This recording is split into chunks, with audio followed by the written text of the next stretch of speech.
Sakit, no? Yung pakiramdam na lagi ka namang nandun, pero hindi ka pinipili. Yung ikaw yung laging ready, pero siya yung laging busy. Yung mga good morning dati, naging scene 9 hours ago. Minsan parang nagiging option ka na lang. Pang backup plan kapag hindi available yung gusto niya. At ang pinakamasakit pa, alam mong ginagamit ka, pero sinasabi mo pa rin, okay lang, baka magbago pa siya. Pero katambay, real talk. Huwag kang magsettle sa mga sitwasyon na kailangan mo pang pilitin ang sarili mo para mapansin.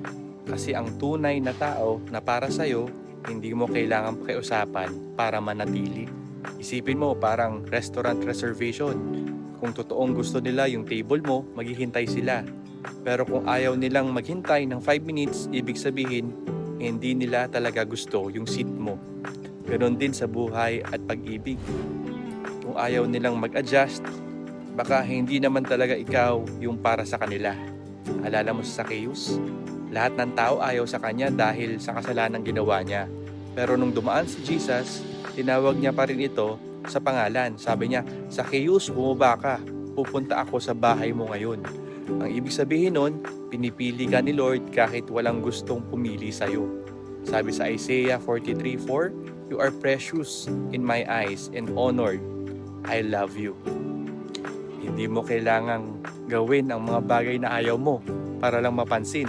Hindi mo kailangang baguhin yung sarili mo para maging qualified sa taong hindi ka naman talaga nakikita. Ang worth mo ay hindi nakabase kung ilang likes, ilang replies, o ilang I love you ang nasabi sa'yo. Nakabase yan sa kung sino ang lumikha sa'yo.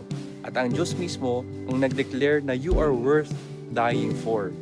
Minsan lang nawawala yung confidence mo kasi mas pinakinggan mo yung taong nag-reject sa'yo kesa sa Diyos na nagmahal sa'yo. Kaya ang resulta, broken ka. Hindi dahil iniwan ka, kundi dahil nakalimutan mo kung gaano ka kaganda sa paningin ni Lord. Kaya eto katambay, kung iniwan ka, huwag kang hahabol. Kung ginamit ka, huwag kang gumanti. Kung hindi ka pinili, hayaan mo. Kasi baka may pinipili si Lord na mas para sa'yo. Ayusin mo yung crown mo, anak ka ng hari.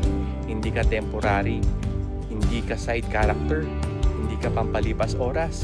Ikaw yung main character na si Lord mismo ang sumulat. Next time na maramdaman mong parang option ka lang, sabihin mo sa sarili mo, hindi ako option. Ako yung blessing na hindi nila napansin.